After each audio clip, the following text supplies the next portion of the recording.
Hello there and welcome back to another video on my channel. How are we doing today? Today I thought I would show you how I set up my 4K camcorder for my gaming videos.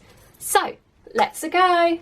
So first things first, I attached my camcorder to the ball mount socket of my Elgato master mount from their multi-mount range, securing it in place because I am incredibly clumsy.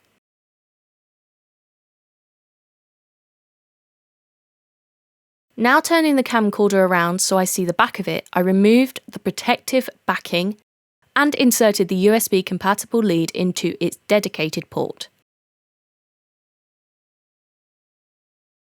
Then I inserted the USB end into my USB extender, and here is the end result. And that is it. I hope you have enjoyed this video. Don't forget to check out all the links in the description as I love them all and wouldn't put them there if I didn't. Let me know in the comments below of anything else you'd like to see me do on this channel, anything else you'd like to see me review on this channel, and if you enjoyed this video. And finally, don't forget to like, leave a nice comment and subscribe if you want to see more, and I will see you next time. Bye!